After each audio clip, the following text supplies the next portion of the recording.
Let's move on to our trending topic. We're going to talk about Jeffrey Epstein. And there's a lot to talk about here. I want to kind of break it up into two parts. The first part is the psychology of this guy.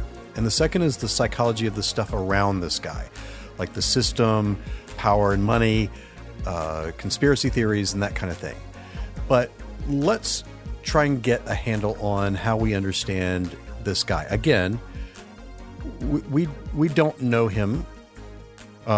Unlike a lot of people in the public eye who apparently did know him.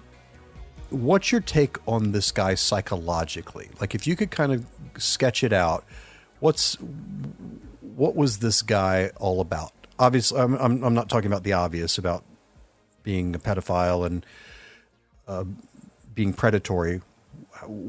How was this guy psychologically structured? Emma Kate, thoughts on that?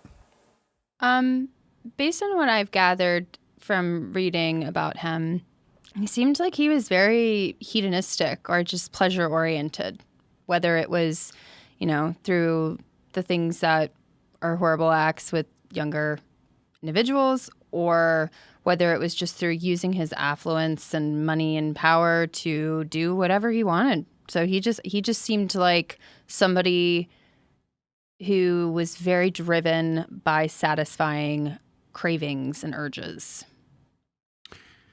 Yeah, I would agree with that, and I've tried to think that through, even looking at other people of high wealth and high power that have these, I guess I'd say, tendencies or hedonistic, pleasure-seeking stuff. And in some of those cases, you see a childhood of abuse or victim being under somebody's thumb. And then you just kind of grow up and you recreate that system. And then if it comes to power and money, you keep escalating what that pleasure principle is so that you continue to experience that. And I would be surprised if there wasn't some fairly significant abuse in his past. Jonathan?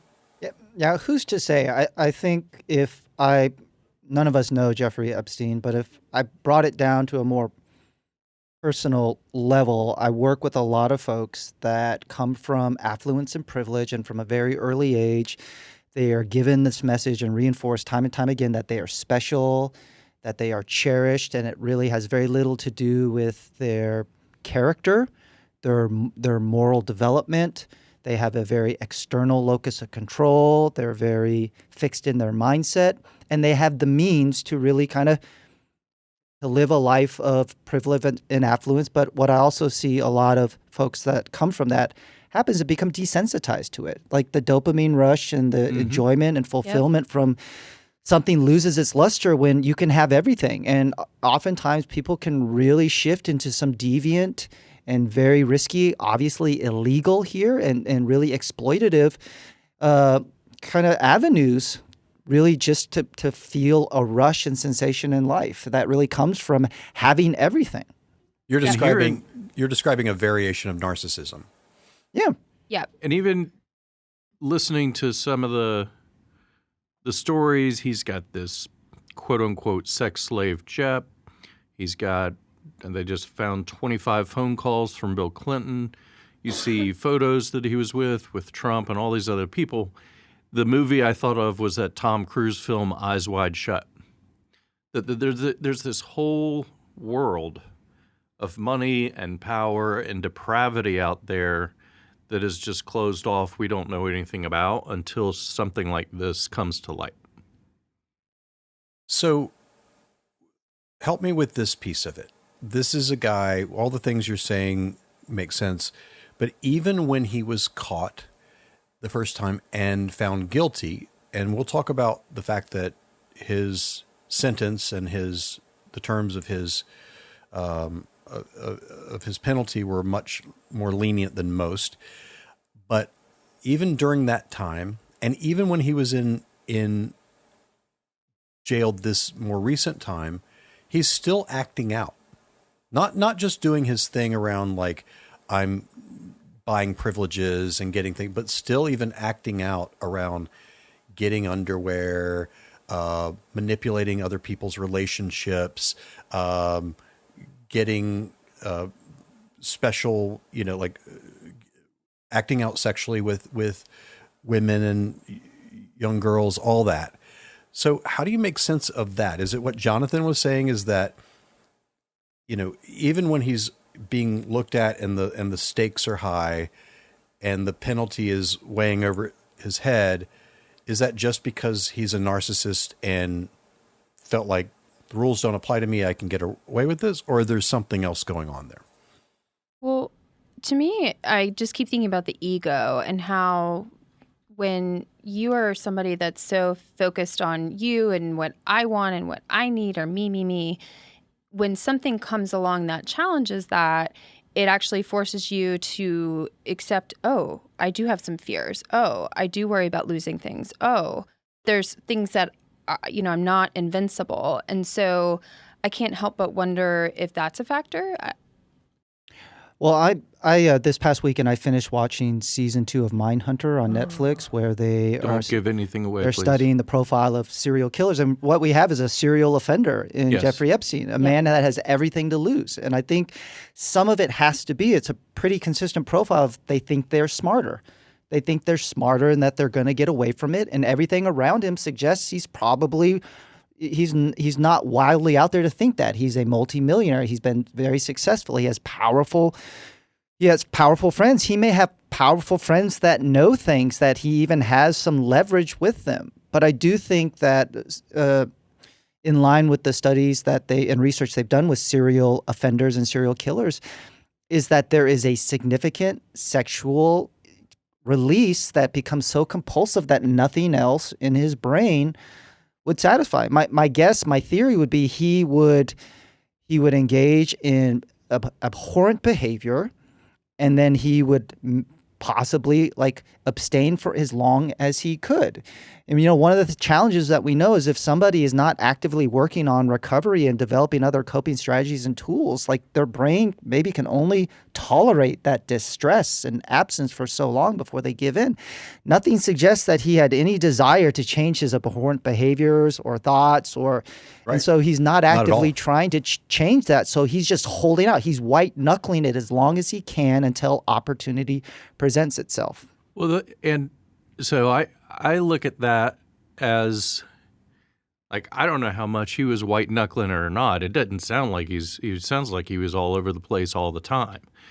And if you look at our president, and if all of the sexual escapades are true of him, and you look at serial offenders and you look at the people on the show Mindhunter and what their backgrounds are like, you inevitably go back to abuse, a mom who denigrated her child, power.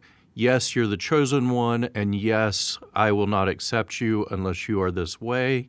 And so then you seek this basis type of satisfaction that ultimately you become numb to, and you keep escalating and escalating and escalating. And I put him in the category of somebody who'd be on Mindhunter. And just for a little clarity and context, we keep talking about pleasure in the brain. And so the dopamine pathway, dopamine is a neurotransmitter that's associated with feeling good. And over time, your receptors in your brain can become numb, so to speak, to a flood of this chemical being released. And so then you require more and more of it in order to get the high or get the feeling that you want. So let's back up a step and talk about the psychology of the case around him. And what it feels like to me, the real story here is that power, money, status gets you special treatment. I know that's not a news flash. I know that that's something that we, in our culture, we're wrestling with in a very real way all the time right now. But it seems very, very obvious in this case that the guy, as he was originally charged, the penalty was minimal, and the supervision was seemingly non-existent. And it does seem like even beyond that, in terms of how he was allowed to kind of get what he wanted when he was in prison or in jail in this more recent time. There's something about that. What? So here's a guy who's a convicted sex offender. Here's a guy who is viewed as predatory. Even with that, he's allowed to walk water a little bit because of his power and money and status. Psychologically, why is that? Why do people allow that? Because the guy at that point has no power over these other people. He can't do them. I mean, what's going on there that allows that to happen? Well, you've got, I know this is not always a blanket statement. I don't mean to make it a blanket statement.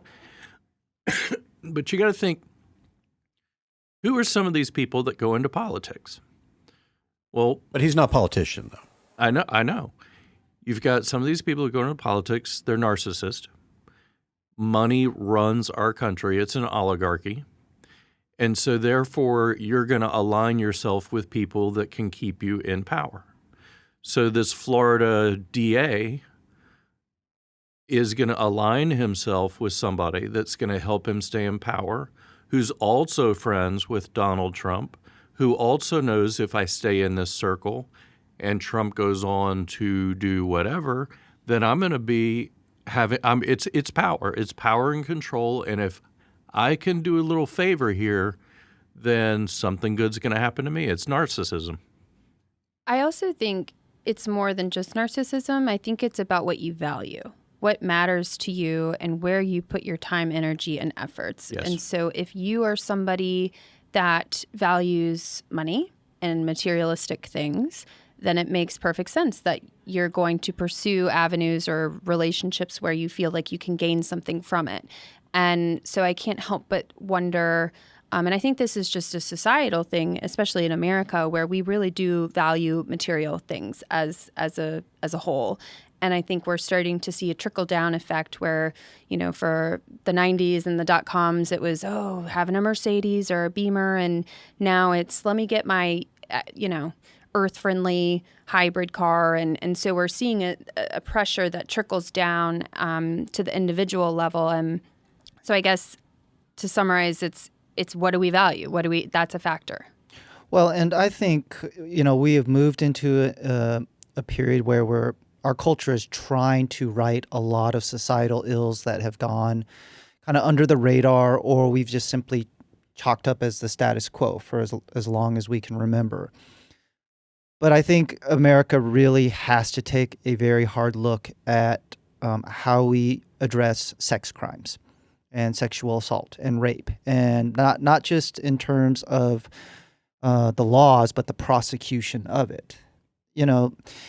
This shouldn't be that surprising if we think back to the Stanford rapist Brock Turner and all of the fallout that came from that, where a judge basically sided with giving him like the most minuscule sentencing because he's a good kid. He didn't want to put his future in jeopardy. And I think that we have a very antiquated and boys club in a lot of our legal system with judges that are siding with, do we really want to look at all the good of the accused, look at all the potential good of the convicted at the expense of those that have been exploited and have been victimized. So as much as Jeffrey Epstein and maybe some of his powerful friends are complicit in this, I think our legal system hasn't figured out how to really prosecute and take this issue seriously.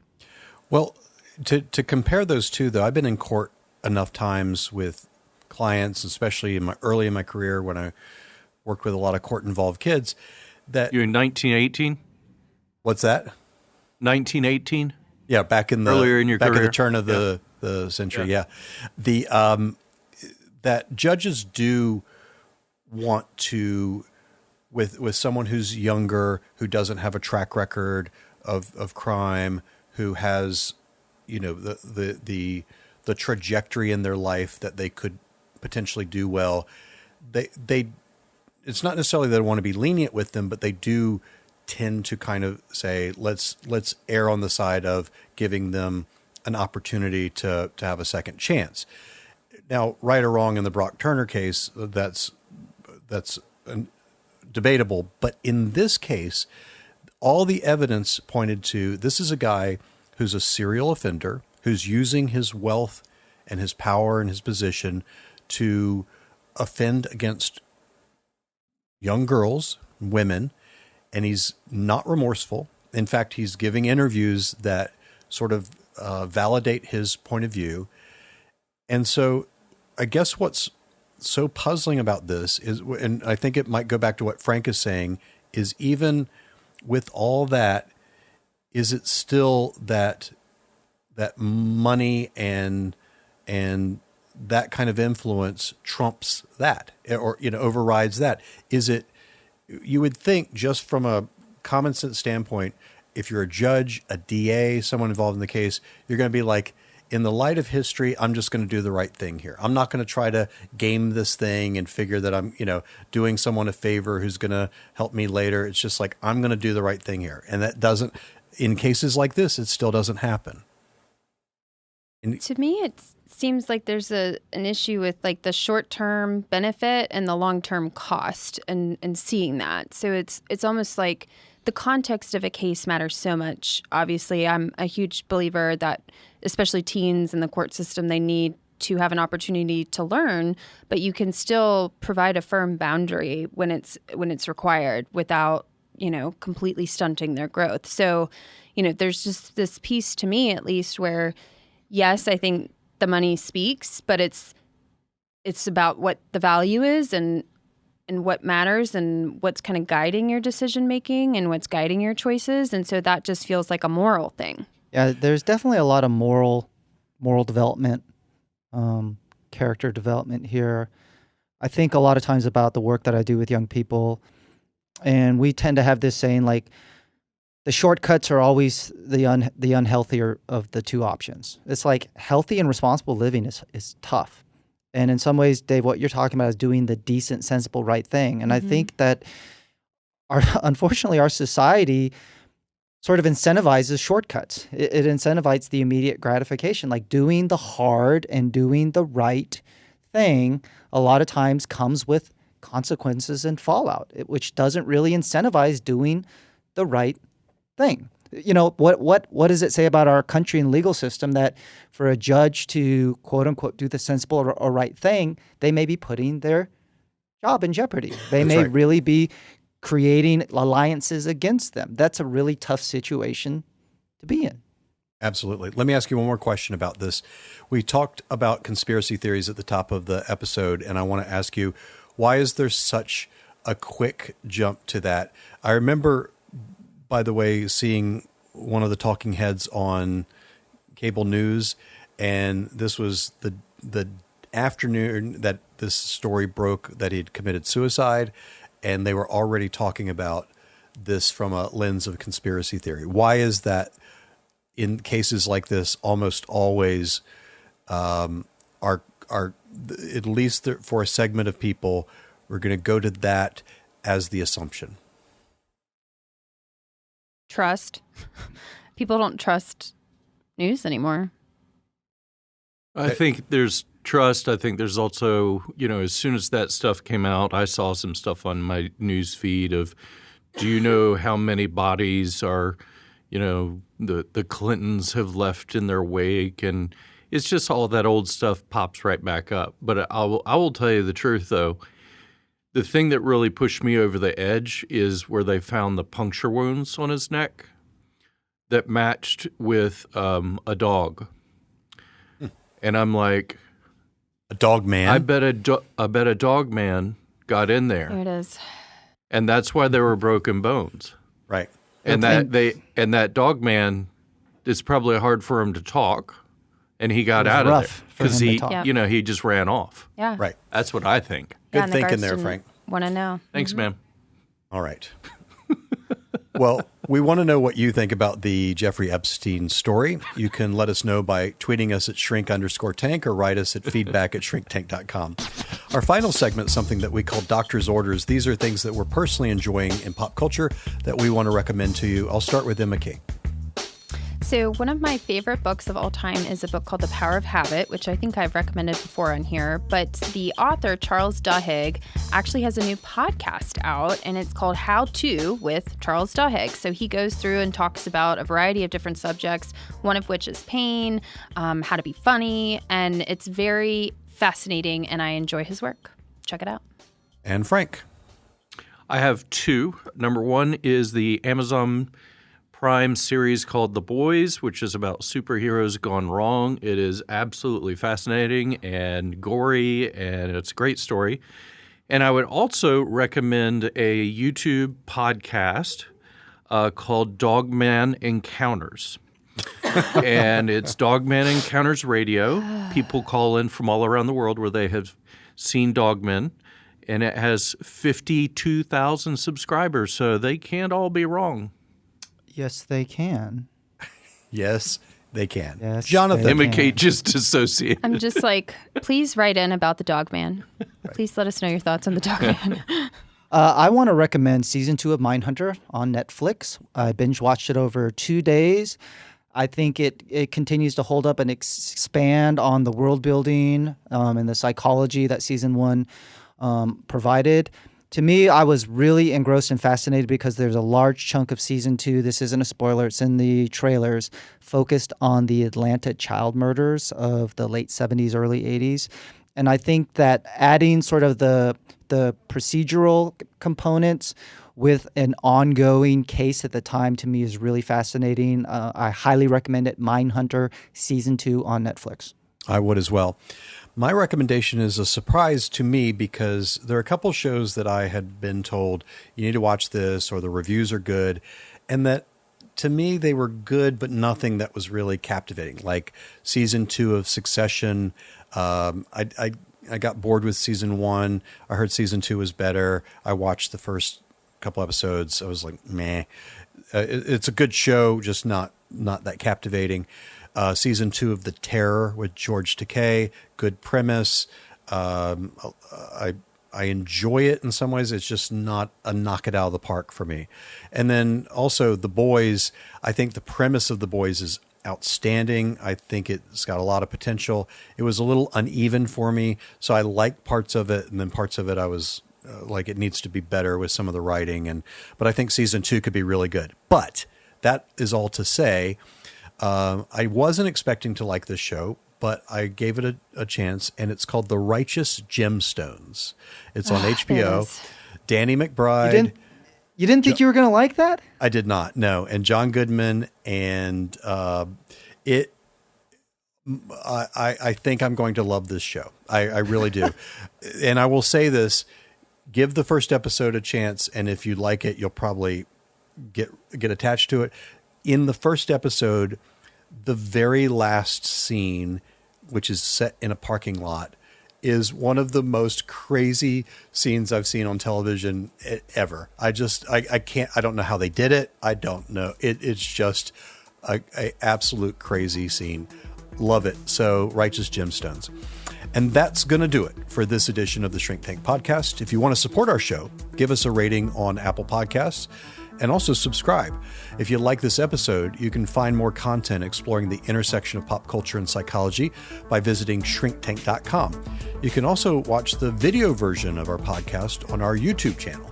And don't forget to check out the show notes of this episode for details on today's trending topics, as well as links to some of the products that we mention in our doctor's orders. We welcome your feedback. For suggestions or comments on our show, tweet us at shrink_tank, message us on our Facebook page, or shoot us an email at feedback@shrinktank.com. Our producer and theme music composer is Sean Beck. Our associate producer and social media guru is Mariel Butler. For Emma Kate Wright, Jonathan Hedderly, and Frank Gaskell in Charlotte, I'm Dave Verhagen in Nashville. Tell all your friends about us and make it a great week. Shrink Tank.